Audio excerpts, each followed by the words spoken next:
എല്ലാവർക്കും എഴുന്നേറ്റ് സങ്കീർത്തനം നമുക്ക് വായിക്കാം. നമുക്ക് ഒരുമിച്ച് വായിക്കാം. സങ്കീർത്തനം 56 സങ്കീർത്തനമാണ്. ഞാൻ എല്ലാം സംസാരിക്കാൻ ആഗ്രഹിക്കുന്നില്ല. എനിക്ക് അതിനകത്ത് ഒരു 1-2 ദിവസങ്ങൾ എനിക്ക് എന്നോട് ഇടപെട്ടുകൊണ്ടിരുന്നതുകൊണ്ട് മാത്രമാണ് ഈ സങ്കീർത്തനം ചൂസ് ചെയ്യാൻ കാര്യം. ഞാൻ ഇന്നലെ അങ്ങനെ സങ്കീർത്തനം വായിക്കാമെന്ന് ചോദിച്ചപ്പോഴേക്കും വേറെ സങ്കീർത്തനങ്ങളിൽ ഞങ്ങളുടെ ചർച്ചകളിൽ ഇങ്ങനെ സംസാരിക്കുമ്പോൾ എപ്പോഴും ദേവദാസൻ സംസാരിക്കുമ്പോൾ ഓരോ വാക്യങ്ങളെ കുറിച്ച് എന്നോട് ഇടപെടുന്ന കാര്യങ്ങൾ ഞാൻ സൈഡിലേക്ക് ഇങ്ങനെ നോട്ട് ചെയ്ത് വെക്കാം. അപ്പൊ അതിൽ നിന്ന് സംസാരിക്കാൻ അതിൽ നിന്ന് ചിന്തിക്കാൻ ചിലപ്പോൾ ആഗ്രഹിക്കാം. പക്ഷെ ഞാൻ ചിന്തിച്ചപ്പോൾ കഴിഞ്ഞ ഈ ആഴ്ചയിൽ എന്നോട് ഇടപെട്ട് എനിക്ക് 1-2 വാക്യങ്ങളെ കുറിച്ച് സംസാരിക്കാൻ മാത്രമാണ് ഞാൻ ആഗ്രഹിക്കുന്നത്. ഈ സങ്കീർത്തനം അത്ര ഈ ബാക്കി കാര്യങ്ങളിൽ അത്രയും ഞാൻ അതിനകത്ത് നോക്കിയിട്ട് പോലുമില്ല. പക്ഷെ 2-3 വാക്യങ്ങൾ മാത്രമേ ഞാൻ എനിക്ക് ഫോക്കസ് ചെയ്യാൻ ആഗ്രഹിക്കുന്നുള്ളൂ. പക്ഷെ നമുക്ക് ഒരുമിച്ച് വായിക്കാം. ഏതെങ്കിലും ഒരു വാക്യം നമ്മൾ ഓരോരുത്തരും ദൈവം ഇടപെടുന്നുണ്ടെങ്കിൽ അത് നമുക്ക് പേഴ്സണലായിട്ട് ദൈവം ഇടപെടട്ടെ. വചനം ദൈവത്തിന് എല്ലാവർക്കും പ്രയോജനകരമായി തീരട്ടെ. അതുകൊണ്ട് നമുക്ക് ഒരുമിച്ച് വായിക്കാം. Be merciful to ദൈവമേ എന്നോട് കൃപയുണ്ടാകണമേ. മനുഷ്യരെന്നെ വിഴുങ്ങുവാൻ പോകുന്നു. എന്റെ ശത്രുക്കളെ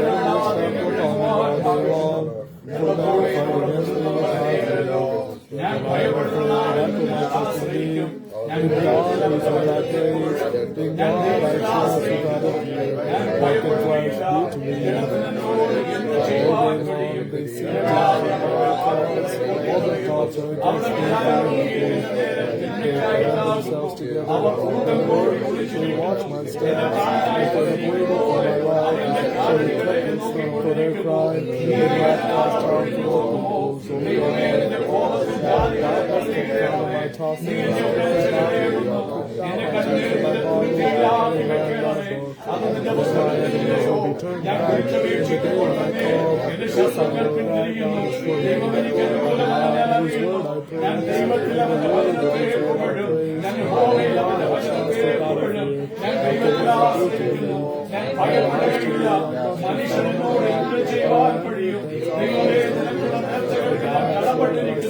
ഞാൻ നിനക്ക് സ്തോത്രയാഗങ്ങളെ അർപ്പിക്കും. ഞാൻ ദൈവത്തിന്റെ മുമ്പാകെ ജീവന്റെ പ്രകാശത്തിൽ നടക്കേണ്ടതിന് നീ എന്റെ പ്രാണനെ മരണത്തിൽ നിന്നും എന്റെ കല്ലുകളെ വീഴ്ചയിൽ നിന്നും വിടുവിച്ചുവല്ലോ. ആമേൻ. നമുക്കിരിക്കാം.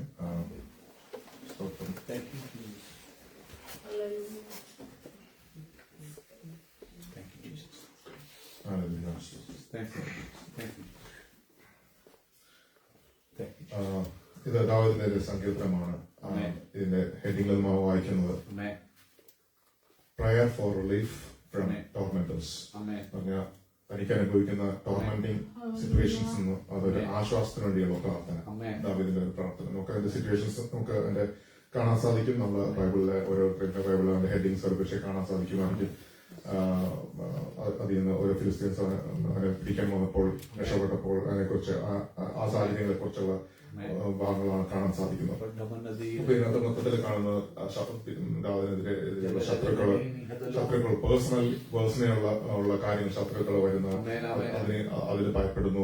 അങ്ങനെ കാര്യങ്ങളെ കുറിച്ച് വായിക്കുന്നു. അതിന്റെ അവസാനത്തേക്ക് പിന്നെ കടന്നു പോകുമ്പോൾ ദൈവത്തെ സ്തുതിക്കുന്ന അവസ്ഥ, ദൈവം കഴിഞ്ഞ നാളുകൾ വിടുവിച്ച അവസ്ഥകളെ കുറിച്ചും ദൈവം നടത്തിയ വഴികളെ കുറിച്ചും പിന്നെ ദൈവത്തെ സ്തുതിക്കുന്ന അവസ്ഥകൾ കുറച്ച് പറഞ്ഞ് ഈ സങ്കീർത്തനം എൻഡ് ചെയ്യുന്നു.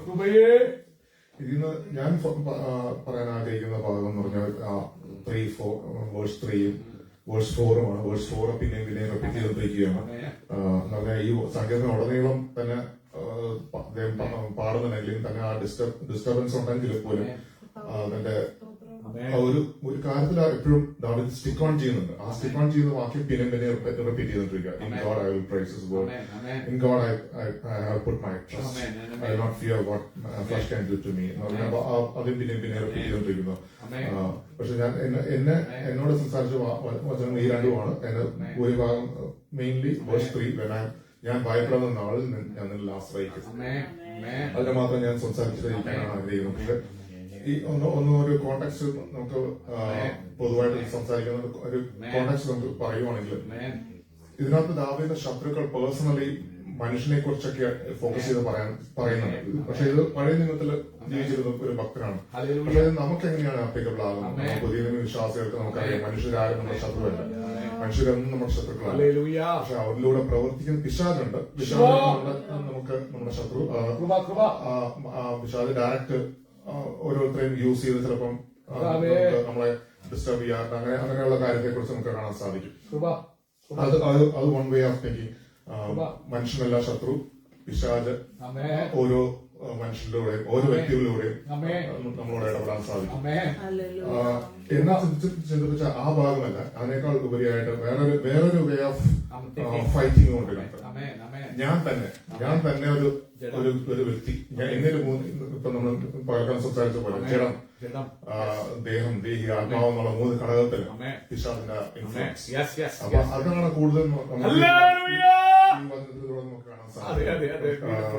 മനുഷ്യൻ ഫോക്കസ് ചെയ്യുവാണെങ്കിൽ മനുഷ്യരായിരുന്നു നമ്മുടെ ശത്രുക്കളെ. ഇവൻ എത്ര എക്സ്ട്രീമായിട്ട് നമ്മൾ എതിർക്കുന്നവരും അവരെല്ലാം ഒരുപക്ഷെ ദൈവം അനുവദിക്കാൻ ഉണ്ടാകാം ചിലപ്പോൾ അങ്ങനെ സംഭവിക്കുന്നത്. പക്ഷെ അതിന് അങ്ങനെ അവർ ശത്രുക്കളായി എണ്ണാൻ പറഞ്ഞിട്ടില്ല.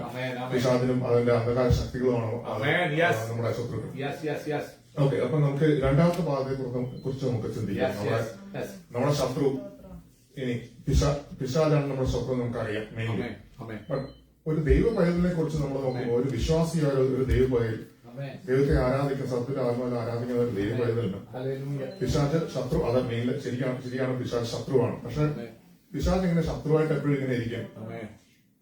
പിശാച് ആണോ ശരിക്കും ശത്രു? ഒരു ദൈവമാനാണ്, ദൈവ പൈതലാണ്. അപ്പൊ ശരിക്കും ശത്രു അവന് ശരിക്കും വരുന്നത് എങ്ങനെയാണ്?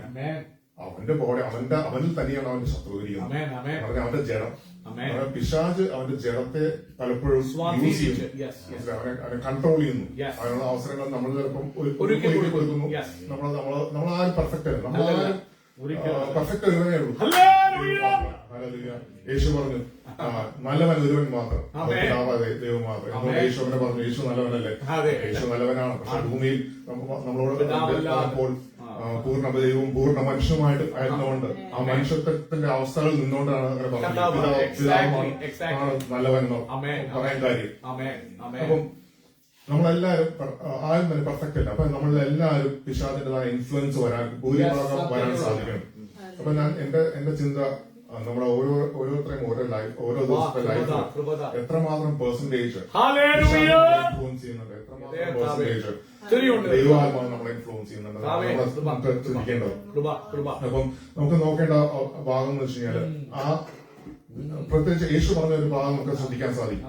പിശാചിനെ കുറിച്ച് യേശു പറഞ്ഞു, അവന് എന്റെ മേൽ ഒരു അവകാശം, അവനുള്ള കാര്യം ഒന്നും എന്റെ ഇല്ല, അവന്റെ ഹാൻഡിലൊന്നും അവന് കൈവയ്ക്കാൻ കാര്യങ്ങളൊന്നും എന്റെ ജീവിതത്തിൽ. അപ്പൊ യേശുവിന്റെ ജീവിതമാണ് നമ്മൾ ഇമിറ്റേറ്റ് ചെയ്യാൻ ആഗ്രഹിക്കുന്നത്. യേശുവിനെ ജീവിതം നമ്മുടെ ജീവിതത്തില് നമ്മുടെ ജഡത്തിൽ നമ്മൾ വസിക്കുന്ന, നമ്മള് വീണ്ടെടുക്കപ്പെട്ടവരാണെങ്കിൽ പൂർണ്ണമായി നമ്മൾ ഇതുവരെ രക്ഷപ്രാപിച്ചിട്ടില്ല. നമ്മൾ കർത്താവിന്റെ വരവിൽ മാത്രമേ പൂർണ്ണമായി വീണ്ടെടുക്കപ്പെടുകയുള്ളൂ. നമ്മൾ ദിനംപ്രതി നമ്മളെ തന്നെ ജഡത്തെ കുറിച്ച് ഓരോരുത്തരെയും ആഗ്രഹിക്കുന്നു. ജഡത്തെ ജയിച്ച് ആത്മാവിൽ ജീവിക്കാനാണ് ആഗ്രഹിക്കുന്നത്.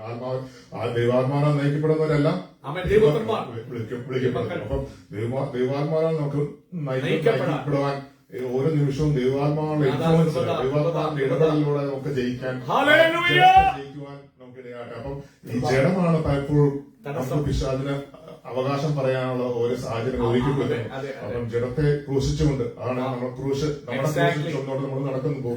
ഓരോരുത്തരും അവരെ നമുക്ക് ദൈവജനത്താൽ നമ്മളെ തന്നെ നമ്മളെ തന്നെ ജഡത്തെ ക്രൂശിച്ചുകൊണ്ട് നമുക്കായിരിക്കാം. അപ്പം നമ്മളെ ഭയപ്പെടുത്തുന്ന സിറ്റുവേഷൻസ് പലപ്പോഴും നമുക്ക് കാണാൻ സാധിക്കും. നമ്മളെ ജീവിതത്തിൽ നോക്കുമ്പോൾ ജീവിതത്തിലായിരിക്കുമ്പോൾ നമ്മൾ പല സിറ്റുവേഷൻസ് നമ്മളെ ഭയപ്പെടുത്തുന്ന വിഷയങ്ങൾ. അപ്പം ഈ ദാവീദ് പറയുന്നത്, ഞാൻ ഭയപ്പെടുന്ന നാളിൽ ഞാൻ നിന്നെ ആശ്രയിക്കും. അപ്പൊ ഞാൻ ഇത്ര നേരം പറഞ്ഞത് അതിന്റെ ഈ സംഘത്തിന്റെ കോണ്ടെക്സ്റ്റ് ആണ്. എങ്ങനെ നമ്മൾ എടുക്കുന്നത് സ്പെസിഫിക് ആയിട്ട് ഈ 3 വാക്യത്തിലേക്ക് ഞാൻ വരുവാണ്. അപ്പം ഞാൻ ഭയപ്പെടുന്ന നാൾ മാത്രമാണോ നിന്നിൽ ആശ്രയിക്കുന്നത്? അല്ലെ, ദൈവത്തിൽ എപ്പോഴും നമ്മൾ ആശ്രയിക്കാനാണ് ദൈവത്തിന്റെ വചനം നമ്മൾ പറയണം. ദൈവത്തിൽ യോഹയിൽ ആശ്രയിക്കുക, തന്നെ ആശ്രയമായിരിക്കണം മനുഷ്യനാണ് ഭാഗ്യവാൻ. എല്ലാ ഇപ്പോഴും ദൈവത്തിൽ തന്നെ ആശ്രയമായിരിക്കണം എന്ന സിറ്റുവേഷൻ. പക്ഷെ എന്താണ് ഇവിടെ ദാവീദ് പറയുന്നത്? ഭയപ്പെടുമ്പോൾ ഞാൻ ഒറ്റപ്പെട്ടു പോകുന്നു. എനിക്ക് ആരുമില്ല ആശ്രയിക്കാൻ. എനിക്ക് അടുത്ത സ്റ്റെപ്പ് എങ്ങനെ ഞാൻ വെക്കുന്നുള്ളത് അറിയത്തില്ല. എന്താണ് എനിക്ക് ഈ ഒരു സിറ്റുവേഷനിലൂടെ സംഭവിക്കാൻ പോകുന്നത് എനിക്ക് അറിയത്തില്ല. ദാവീദ് റിയലൈസ് ചെയ്യുവാണ് ഒരു മനുഷ്യനുള്ള നമ്മളെല്ലാം പേഴ്സണാലിറ്റി ഇങ്ങനെയാണ്. നമ്മളെ ജഡത്തിലായിരിക്കുമ്പോൾ നമ്മൾ മനുഷ്യൻ എന്നുള്ള രീതിയിൽ നമ്മുടെ സിറ്റുവേഷൻ വരുമ്പോൾ ആ സമയത്ത് നമ്മൾ ഭയപ്പെടുന്ന നാളിൽ കർത്താവേ ഞാൻ നിന്നിലേക്ക് ആശ്രയിക്കുക, ഞാൻ നിന്നെ ആശ്രയിക്കുക, മനുഷ്യനല്ല എപ്പോഴും നിന്നിൽ ആശ്രയിക്കും. പക്ഷെ കൂടുതൽ ഈ സമയത്തില് എനിക്ക് ആരുമില്ല, എനിക്ക് രക്ഷയില്ല, എനിക്ക് വേറെ ഒരു ഗോൾഡുമില്ല, എനിക്ക് നിന്നിൽ ആശ്രയിച്ചേ മതിയാവില്ല. ഈ ഭയപ്പെടുന്ന വിഷയത്തിൽ ഞാൻ കൂടുതൽ ഫോക്കസ് ചെയ്യാതെ ദൈവമേ ഞാൻ നിന്നെ ട്രസ്റ്റ് ചെയ്യുന്നു എന്നുള്ള ആ ഒരു ഭാഗം എന്നോട് ഇടപെട്ടുകൊണ്ടിരുന്ന എപ്പോഴും ഒരു അപ്പം പിന്നെ അടുത്ത വാക്യത്തിലും അത് പറയുന്നു, in God I will price. അവന്റെ വചനത്തിൽ ഞാൻ പുകഴും. അവന്റെ വചനം എന്താണ് അവന്റെ വചനം? ഞാൻ ഭയപ്പെടുന്ന നാളിൽ അല്ലെങ്കിൽ ഞാൻ സിറ്റുവേഷൻസിൽ നമ്മൾ ഓരോരുത്തരും കടന്നു പോകുന്ന സിറ്റുവേഷൻസിൽ ദൈവാത്മാവ് ഓരോ വചനത്തിലൂടെ നമ്മുടെ ഹൃദയത്തിലേക്ക് വന്നുകൊണ്ടിരിക്കും. അതിൽ ഞാൻ പുകഴും, അതിൽ ഞാൻ സന്തോഷിക്കും, അതിൽ ഞാൻ ബലം പ്രാപിക്കും, അതിൽ ഞാൻ ആശ്രയിക്കും. അപ്പം എന്നിട്ട് പറയാം in God I will put my trust. അപ്പം അങ്ങനെയാണ് ഞാൻ എന്റെ ട്രസ്റ്റ്. അപ്പൊ ഭയപ്പെടുന്ന ആളല്ല, എങ്ങനെയാണ് ഞാൻ ട്രസ്റ്റ് ചെയ്യുന്നത്? അവന്റെ വചനം എന്റെ ഹൃദയത്തിലേക്ക് വരുമ്പോൾ ഓരോ സിറ്റുവേഷനിൽ നമ്മൾ പോകുമ്പോൾ ആ സിറ്റുവേഷൻ നമ്മൾ എന്റെ നടുവിലായിരിക്കുമ്പോൾ ദൈവജനം നമ്മുടെ ഹൃദയത്തിലേക്ക് വരും. അതിൽ ഞാൻ സന്തോഷിക്കും. അത് ഒരു ദുഃഖിച്ചിരിക്കുന്ന വിഷമിച്ചിരിക്കുന്ന ഒരു വ്യക്തി വന്ന് ആശ്വാസം പറയുമ്പോൾ ഒരു സന്തോഷം അവന്റെ ജീവിതത്തിൽ വരുന്ന പോലെ തന്നെ ഒരു ഒറ്റയ്ക്ക് വേറെ മനുഷ്യരാരും ആശ്രയിക്കാൻ. അപ്പൊ ഒറ്റയ്ക്ക് വിഷമിച്ചോണ്ടിരിക്കുമ്പോൾ ദൈവജനം അവരുടെ ഉള്ളിലേക്ക് വരുമ്പോൾ അവനതിൽ പെട്ടെന്ന് ഒരു ഹാപ്പിനെസ് ഞാൻ സന്തോഷിക്കുന്നു. ഓക്കെ, ആ വചനം നിമിത്തം ഞാൻ ദൈവത്തിൽ ആശ്രയിക്കുന്നു. ഒരു പ്രോസസ്, ഒരു നെക്സ്റ്റ് സ്റ്റെപ്സ് ആണ്. ദുഃഖിക്കുന്നു, സങ്കടപ്പെട്ടിരിക്കുന്നു, ഉടനെ ദൈവത്തിന് വചനം വരുന്നു, അതിൽ ഞാൻ സന്തോഷിക്കുന്നു. ആ വചനത്തെ അവൻ മുറുകെ പിടിച്ച് അതിൽ ആശ്രയിച്ച് അവൻ ബലം പ്രാപിക്കുന്നു, അവൻ ജയിക്കുന്നു, അവന്റെ ആ സിറ്റുവേഷനെ ജയിക്കുന്നു. ആ ഒരു അനുഭവമാണ് എന്റെ പെട്ടെന്ന് എന്റെ മനസ്സിലേക്ക് വന്നുകൊണ്ടിരുന്ന ഭാഗമാണ്. പക്ഷെ സ്റ്റിൽ പിന്നെയും അടുത്ത കുറച്ച് നിമിഷം കഴിയുമ്പോൾ പിന്നെയും ആ ഫൈറ്റ് പിന്നെയും എന്റെ ജീവിതത്തിൽ വരുന്നു, പിന്നെയും ആ ഭാവം പിന്നെയും വന്നുകൊണ്ടിരിക്കുന്നു. അപ്പൊ ഇതൊരു നിരന്തരമായ ഒരു കോൺസ്റ്റന്റ് ആയിട്ടുള്ള ഒരു സിറ്റുവേഷൻ ആണ് നമ്മുടെ ജീവിതത്തിൽ ഉണ്ടാകുന്നത്. അപ്പൊ ദൈവം നമ്മൾ അപ്രകാരം നടത്താൻ ഇടയാകട്ടെ. ദൈവത്തിന്റെ വചനം എപ്പോഴും നമ്മളാരും അത് ജയാളിയായിട്ട് നിന്ന് സംസാരിക്കുകയില്ല. അങ്ങനത്തെ സിറ്റുവേഷൻ എന്റെ ജീവിതത്തിൽ ഒട്ടും ഉണ്ടായിട്ടില്ല. പലപ്പോഴും ഫെയിലിയർ, പലപ്പോഴും ഡിസ്റ്റർബൻസ്, പലപ്പോഴും അസ്വസ്ഥതകൾ എന്റെ ജീവിതത്തിൽ ഇങ്ങനെ വന്നുകൊണ്ടിരിക്കുന്നപ്പോൾ അപ്പൊ ഓരോ ദൈവത്തിന്റെ വചനം നമ്മുടെ ഹൃദയത്തിലേക്ക് വരുമ്പോൾ അതിൽ സന്തോഷിക്കും, അതിൽ ബലം പ്രാപിക്കുകയും ചെയ്യുന്ന ഒരു അനുഭവം നമുക്ക് ഉണ്ടാകട്ടെ. അപ്പം നമ്മുടെ ലേഖനത്തിൽ നമ്മൾ വായിക്കുന്ന ആത്മാവിന്റെ ഫലത്തെ കുറിച്ച് വായിക്കുന്നു. പലപ്പോഴും ഞാൻ ചിന്തിക്കുന്ന അതിന്റെ തൊട്ടുമേലിലെ വായിക്കും ജഡത്തിന്റെ പ്രവൃത്തികളും ആത്മാവിന്റെ ഫലവും. അപ്പൊ കൂടുതൽ ഞാൻ നോക്കുമ്പോൾ ജഡത്തിന്റെ പ്രവൃത്തികളാണ് എന്റെയൊക്കെ ജീവിതത്തിൽ ഉണ്ടാകുന്നത്. ഭൂരിഭാഗവും ഒന്നല്ലെങ്കിൽ വേറെ രീതിയിൽ എന്റെ ജീവിതത്തിൽ കൂടെ കടന്നു പോകാറുണ്ട്. പിന്നെ ഞാൻ നോക്കുമ്പോൾ ഈ ആത്മാവിന്റെ ഫലം എന്തെങ്കിലും ഉണ്ടോ? ഇല്ല. അത് ചിലപ്പോൾ ഫലം പോലും ഒരു ഫലം കൊണ്ടാണ് എന്ത് ചെയ്യണം, കുറച്ച് നാളത് എടുക്കും ഫലമായി വരാൻ. അപ്പൊ ഈ ഓരോ പ്രവൃത്തി ചെയ്താണ് ഫലമായി പക്ഷെ അപ്പൊ നമ്മുടെ ജീവിതത്തിൽ ആ ജഡത്തിന്റെ പ്രവൃത്തി കണ്ടിന്യൂ ചെയ്തുകൊണ്ടിരിക്കുക. ആത്മാവിന്റെ പ്രവർത്തികൾ കണ്ടിന്യൂ ചെയ്തുകൊണ്ടിരുന്നിട്ട് ആത്മാവിന്റെ ഫലമായിട്ട് റിസൾട്ട് ചെയ്യട്ടെ എന്നുള്ള ചിന്തയാണ് കഴിഞ്ഞ ദിവസം എന്റെ ജീവിതത്തിൽ ഉണ്ടായത്. ഇതിന്റെ കൂടെ ചിന്തിക്കുമ്പോ ഞാൻ എന്തുകൊണ്ടാണ് ഭയപ്പെടുന്നത്? എന്റെ ജഡത്തിന്റെ പ്രവർത്തികൾ എന്നെ ജയിക്കുന്നുണ്ടാണ്. പലപ്പോഴും ആണ് സിറ്റുവേഷൻസ് വരുന്നത്. അപ്പൊ അതില് തന്നെ പിന്നെയും കണ്ടിന്യൂ ചെയ്തുകൊണ്ടിരിക്കുക. അതിനെ ജയിക്കാൻ ആത്മാവിന്റെ ആ വചനം ഇതിലേക്ക് വന്ന് അതിൽ ഞാൻ ഫോക്കസ് ചെയ്തു, അതിൽ ഞാൻ ബലം പ്രാപിച്ച് അതിന്റെ റിസൾട്ട് എന്റെ ജീവിതത്തിൽ ഉണ്ടാകട്ടെ എന്നുള്ള അതിലൊരു സബ്മിഷൻ, ആ വചനത്തിന് ഒരു സമർപ്പണം, ആ വചനം നമ്മുടെ ഓരോരുത്തരും ജീവിതത്തിൽ ക്രിയേറ്റ് ചെയ്യാനുള്ള ഒരു സമർപ്പണം ജീവിതത്തിൽ ഉണ്ടാകട്ടെ. എല്ലാവരും നമുക്ക് ഓരോരുത്തരും അങ്ങനെ ഒരു സിറ്റുവേഷൻ നമുക്ക് ആയിരിക്കും. നമുക്ക് ആ പെർഫെക്റ്റ്നെസ് ക്രിസ്തു കർത്താവ് പെർഫെക്റ്റ്നെസ്സിലേക്ക് നമുക്ക് ഊന്നിക്കൊണ്ട് ഓരോരോ ചെറിയ സ്റ്റെപ്സ്, ഒരു സ്റ്റെപ്പ് ചിലപ്പോൾ അങ്ങോട്ട് മുമ്പ് വയ്ക്കും, 2 സ്റ്റെപ്പ് ചിലപ്പോൾ പുറകോട്ട് പോയി തോന്നേക്കാം. നമ്മള് ദൈവം നമ്മളെ എല്ലാവരും കാണുന്നുണ്ട്. നമ്മൾ മനുഷ്യനോടായി വിധിക്കാൻ ചിലപ്പോൾ, പക്ഷെ ദൈവം നമ്മുടെ നമുക്ക് വിട്ടുകൊടുത്തോണ്ട് ദൈവം നമ്മളെ സഹായിക്കും. നല്ല ആഗ്രഹങ്ങളെ അതൊക്കെയാണ് നല്ല ഒരു മാനുഷികമായ കാര്യങ്ങൾ പറയുന്നത് ദൈവത്തിലേക്ക് അടുക്കാനുള്ള നമ്മുടെ ഓരോരുത്തരും നല്ല ആഗ്രഹങ്ങൾ. ആ ആഗ്രഹങ്ങൾ ദൈവം നമ്മളെ സഹായിക്കും. ദൈവം താങ്ങും, നമ്മളെ സപ്പോർട്ട് ചെയ്യും. അതിനുവേണ്ടി നമുക്ക് ഉത്സാഹിക്കാം. ദൈവം നമ്മളെ ഓരോ വചനങ്ങൾ നമ്മൾ ഓരോരുത്തരെയും തന്നു ദൈവം നമ്മളെ നടത്തുമാറാകട്ടെ.